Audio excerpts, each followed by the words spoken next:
Welcome to today's video. Today, I'm going to show you how you can connect Calendly to Pipedrive. So the main idea is being able to get a booking through Calendly and automatically forward the contact into your Pipedrive CRM, which will allow you later on to perform different tasks if you want to. So before I jump into today's demo, let me just quickly introduce myself. I'm Davey, the founder of runautopilot.co, and we build cool automations for cool people using no-code tool. And let's go in today's automation. So the first thing that I'm going to do is share with you a little bit how this works. So I have a Calendly tab open right now, and I'm going to copy the link. So you just need to create a Calendly account. And I'm going to use this. So right now, for example, I'm in the Pipedrive test account. So you can just see I have a couple of fake activities with samples here that you can see. I have deals here. So the different deals, the different stage that I'm at with certain prospects. So in order to move them from qualified to deal 1 or something like this. And I have also a contact part when I have all the people. So right now, this is all samples. I have organization, they're all samples as well. And the idea is like every time there's a booking, I just want to make sure that everything is up to date, is updated as well. And that I can already have everything that I need in my CRM and be notified about what's coming for these people that booked a meeting with me. So now I have my Calendly link right here. So I'm going to book an appointment, let's say for Friday 7th. Here, I'm going to select an hour. So like 4 p.m., for example, and I'm going to write my name. So I'm going to write my name like this and put my email address.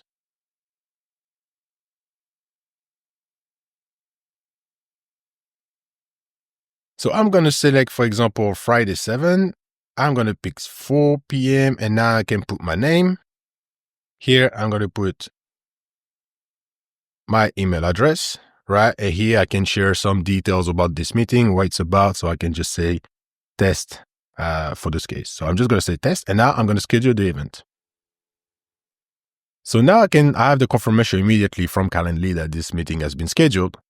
But what will be interesting now is to see if everything has been populated in Pipedrive. So what I can see right now, so if I don't even need to refresh because we just saw right now, there's a new organization that's been added. I can see it has been added right here.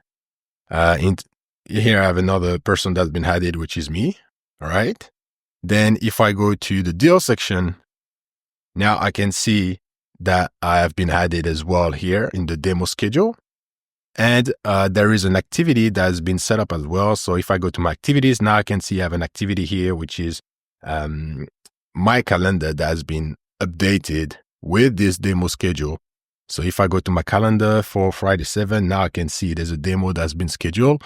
And all of that has been possible because we connected it with Zapier. So just before I jump into show you how this works, the tech stack that we're going to use today for this is Pipedrive, obviously. So the CRM that we have in right now, Zapier, which is going to be the connector. There's obviously different connectors that exist. It can be N8N, it can be Make.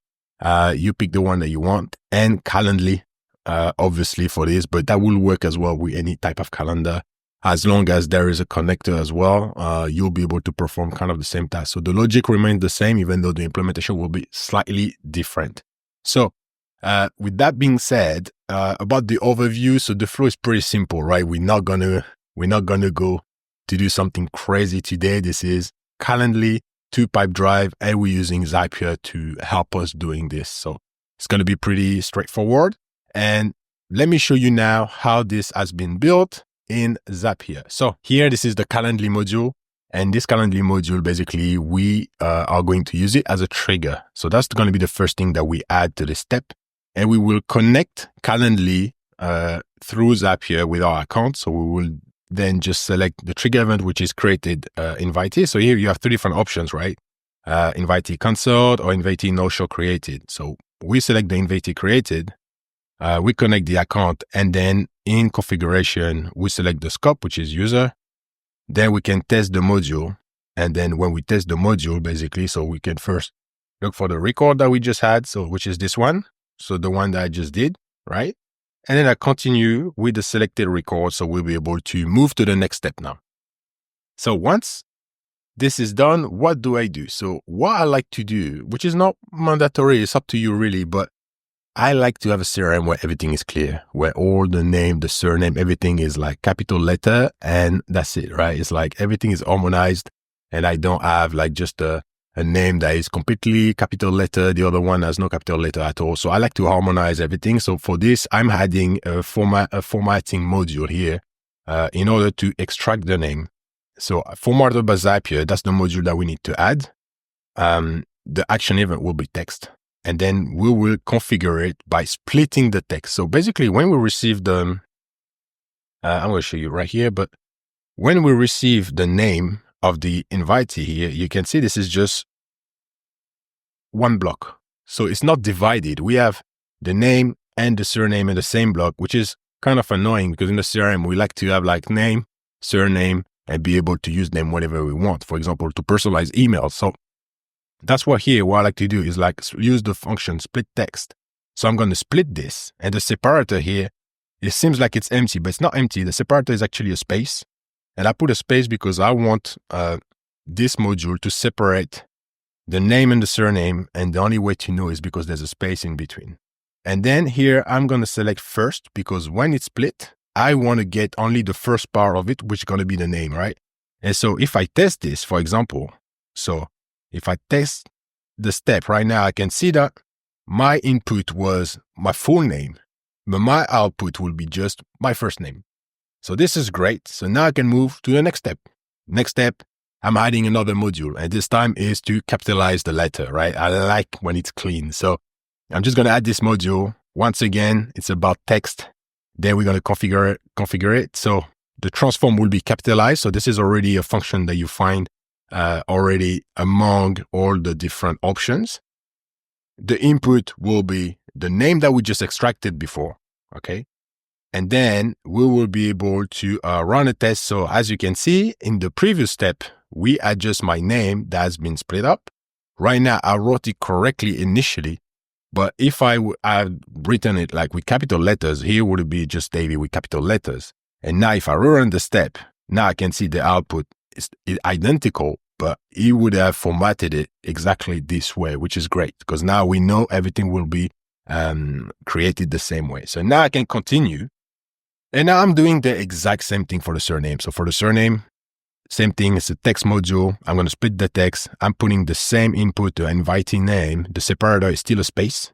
And this time, however, I'm selecting the last element. So last element will be interesting because if I don't do this, I might end up having another time the first name. So I'm going to do last element, continue. And this time the data in were my full name, but the data out, if I run it, is just my surname.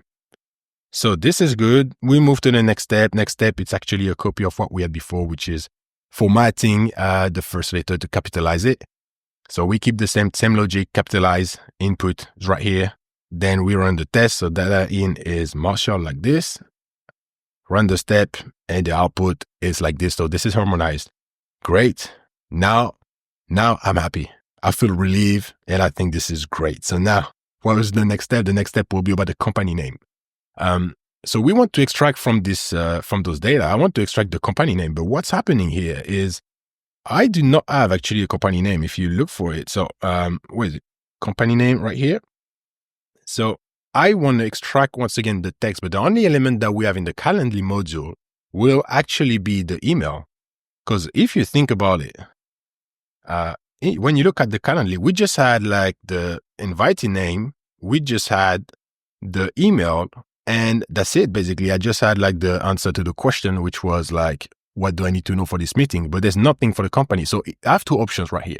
Is either I add another input in my Calendly. So when I'm going to set up my Calendly, I can literally add an input. So for example, to request a company name. So I can add a question. So that can be a way to do it.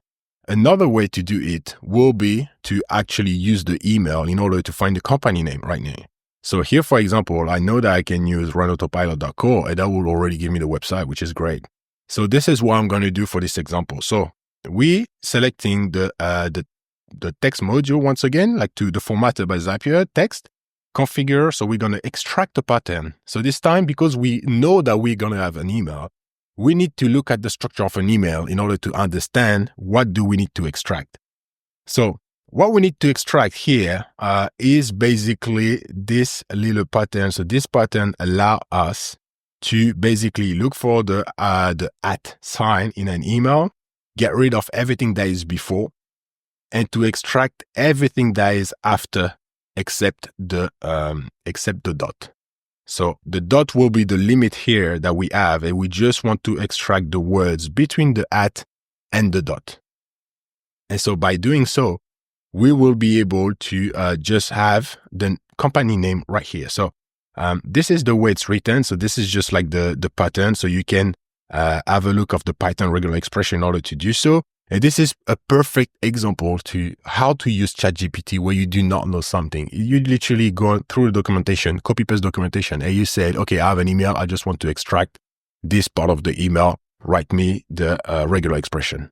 As simple as that. So what we did right now can be used for anything else. For example, you can ask someone for a different piece of information about whatever that is, and you can use another pattern to extract something specific that you need to know about them, or something that you would expect them to write in the question that you ask. So the logic remains the same, and you can always use ChatGPT, for example, to help you find the pattern if you're not familiar with it. And then everything after that will be no. So now I'm going to continue to the test part. So the data in is, you can see this is what we had from the Calendly. So we add the info at runautopilot.co. And now if I test this, what do I have? The data out. I can see the output, Run Autopilot. That's just what I have. So that's the company name. So this is great. That's why I need it in order to update my CRM and make sure that now I can create the company and add the specific name that will allow me later on to perform as well research if I need to. So now I'm going to continue. Once again, I'm going to capitalize this word because I want to make sure the companies follow the same structure. So same thing here. I can see this is like, I don't have the capital letter at the very beginning. So if I retest the step, now I have it. So perfect. We move to the next one.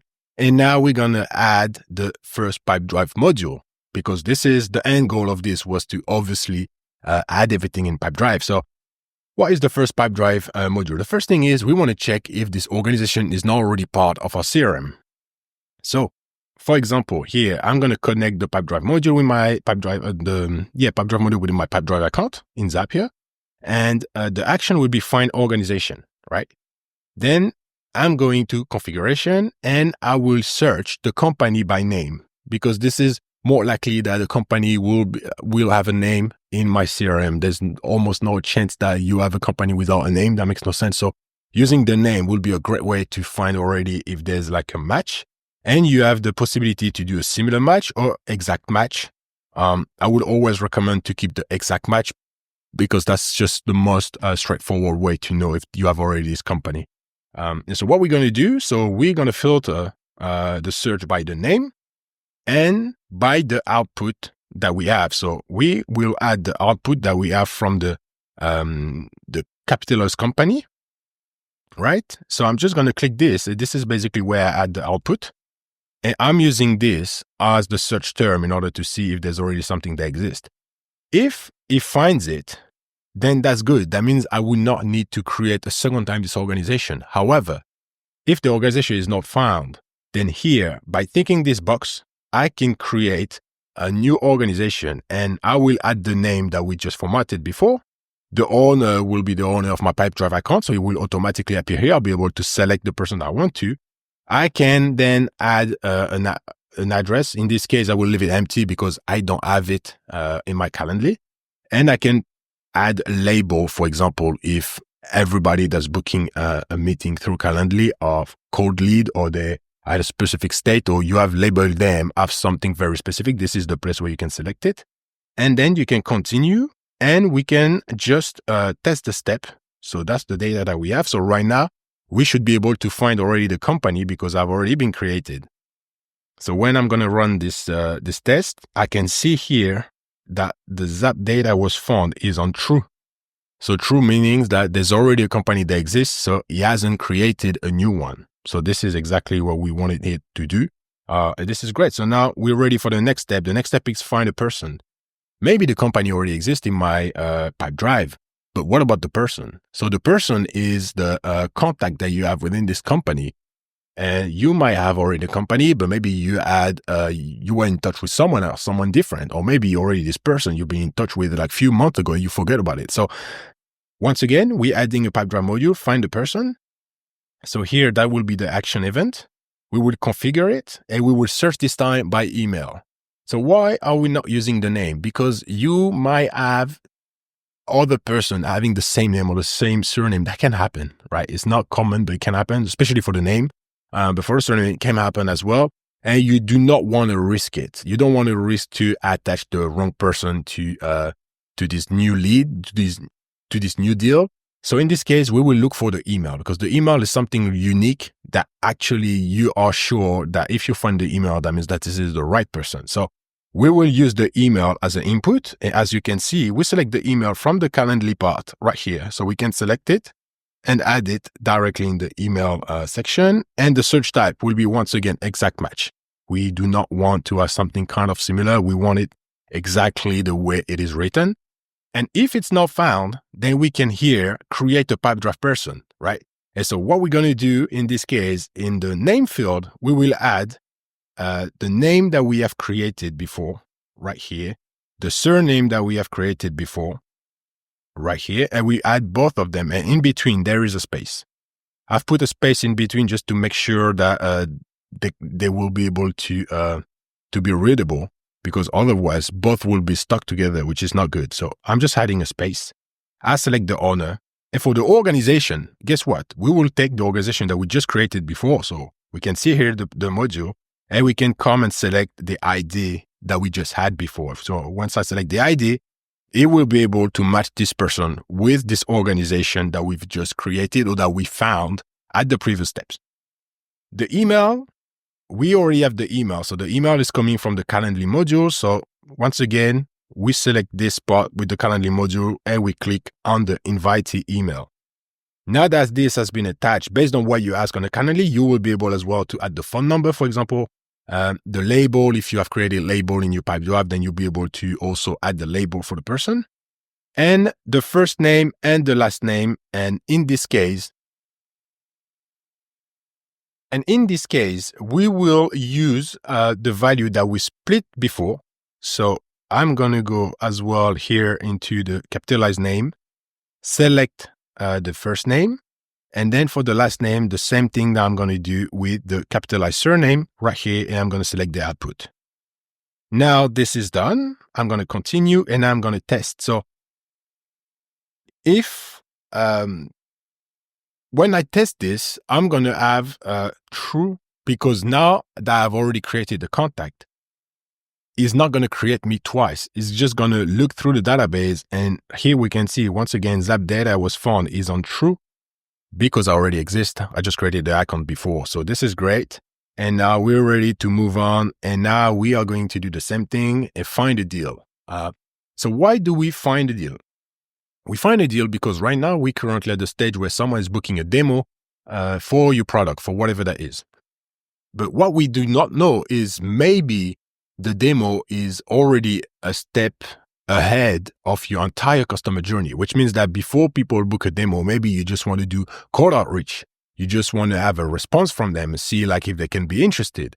And so maybe those people, they're already in your CRM. They've already been there for a while. So actually, we do not know that when they book the meeting, if that's the first deal that you have in your pipeline, which means that when someone booking a meeting in your company to have a demo, if it's just the first step or if you have stepped before. But in this case, assuming that there were steps before, I just want to make sure that this is not someone that had already a deal, because if you already had a deal and right now is booking a demo, that means that he's moving forward the solution that I'm offering or the service that I'm offering. And now is actually is getting more and more ready to potentially buy at the end. So I just want to also update the deal if one was already created before.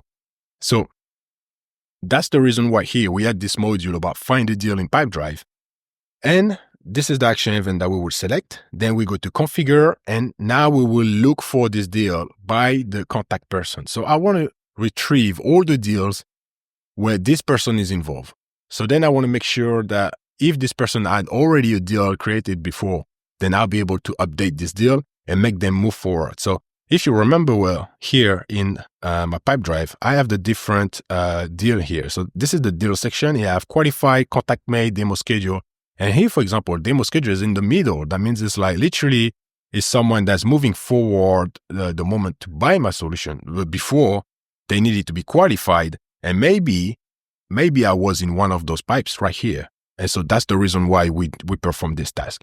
So we are going to look for the contact person. So we use the ID that we created just before.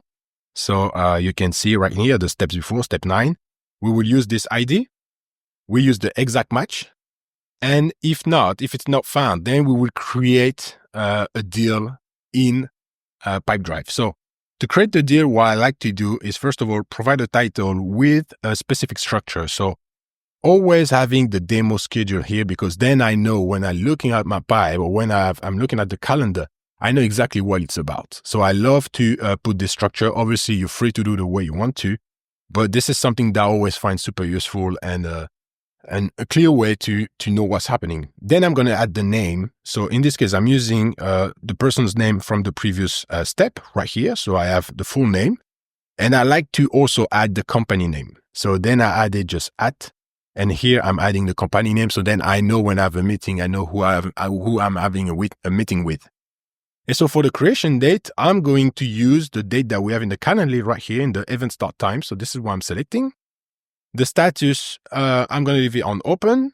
The stage, so here are the different stage of my pipe that we saw before. So I'm going to click on demo schedule, and I can select the owner. I can select the pipeline. So in this case, it's like if you have different pipelines, now you select the right pipelines. Organization ID, remember we created it before, or we found it or created it. So this is the ID that we're using. So we will just literally click this ID. Same thing with the person. We just go back and we will select the person's ID. Okay. And now we can also add the value. If you remember well, in Calendly, I've been asked to provide any information regarding the meeting, what I would like to talk about. And basically, I can select the answer to my question right here in the value, which will allow us to have already more data when the meeting will come. We know exactly what to cover as well to get ready before even the meeting comes. So now I can continue, and now I can test. And when I test right now, I should once again have a deal that already exists because I've just been created. Otherwise, the deal would have been created with this step. So now we can see true. He retrieved the deal that we had before. So this is great. Now we can continue. And so now we ended up in a split into path for different reasons. The first one is because if a deal has been created, then I know I do not have an activity and I will need to create an activity. However, if he found a deal because, for example, someone was qualified before, then I know that I do not need to create a deal. I just need to update the deal. So change the title of the deal and move it to the next stage, and create then the activity with this new deal. So what I do here, basically, I implement this path module. So you can find it up. What did I do? Just gonna delete this. That's not what we need. There we go. So here, for example, you will select the custom rule, and remember that the Zap data was found. This is what we need. So for this one, we'll select the one from the deal section. So when we run the test, we add the Zap data was found, and we use the one from the deal because this is the reason why we're splitting the path.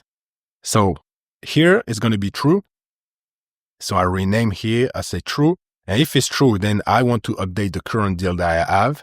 And in this case, I have put the same title that I had when it was creating a deal, because if I went from qualified, now I'm into demo schedule. So I want to update that. And so that's literally the same steps that I've done before about creating a deal. And then we would create an activity. So the activity will be this part in Pipedrive. What is it? right here. So that will allow us to have a demo added in the calendar directly. And here you will have also the list of all the different activities that you have. So for example, right here, we can see. And basically creating the activity is what will allow us to have it as well in the calendar. So I'm going to put a subject. So I'm keeping the same title that I had for my deal name. The organization, same thing. And then the person as well. I'm going to go and select the person. I'm going to go and select the deal that I've just created before. So for example, if I've just updated the deal, it will be much better to use this one. So the deal, update the deal up. And then I'm going to select the deal. So same thing here on the step 10, select the deal here. So this is what I do. And then I can select the type of activities that is, then I can, the due time here will be what we have in Calendly one more time. So the schedule event start time. So this is what we want to have this in our calendar as well as a reminder. And for the duration here, we need to format it this way. You see, like there's hours, colon, and then minutes. And when we look into Calendly, we can find the duration somewhere here, event type duration, but the prime is we're missing the hours here. And so in this case, I'm adding the 00, double dots, and then the event type duration. And so once it's done, I can add the note, and the note will be the answer to the question that I asked on the Calendly invitation, and I'm good to go. So then we can retest the step, and now that will create another activity in my Pipedrive. So I can see there's another activity that's just been created right now. And here on the other path is the case where the deal didn't exist. So which means that at this stage, we didn't found any deal. So this time the condition is false. And now we will just create the activity, because if you remember well, when we find a deal, if there is no deal, we can create one immediately. And so because we have just created a deal, the only thing that is missing right now is creating the activity that we will link to it. And for the activity, this is the exact same module as this one. So we do the exact same thing. And then you can just continue, confirm. I'm not going to retest because we just done it before. But basically, this is how you can connect your Calendly with your Pipedrive, having your data completely formatted. And then you'll be able to perform all the action later on. So with that being said, hopefully you find this useful. I just wanted to cover as well the budget. So how much does it cost to have something like this? So Pipedrive as a starter plan has $40 a month. Zapier as a free plan, and Calendly as a free plan. So based on what CRM you're using, if you already have Pipedrive, then know that you can connect it for free. If you do not have Pipedrive, then this setup can work with another CRM. You would just need to find the right module, but the logic will remain the same.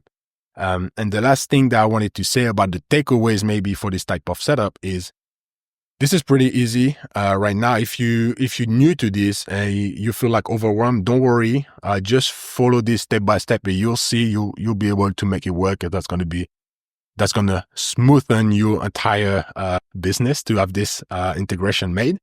But then I think the next step, and what's very interesting with this kind of setup, is what do you do before the meetings happen? And how can you use the company name? How can you use the person's name to perform complete research on who's going to be in the meeting, what company is it, and get the last data about the company to be like completely up to date about their activities, about their news, and making sure that when you go into this meeting, you know exactly how to pitch the demo or how to brief your salespeople so they can pitch the client the right way with the right info that will resonate with them. And so for all of this, that will be covered in a different video. But right now, I just wanted to spend the time to just cover this little integration, making sure that everything is clear. So if you're new to this channel, you haven't subscribed yet, that's the moment to do it. If you want to be in touch for whatever need, feel free to contact me at runautopilot.co. And with that being said, I'll see you in the next video.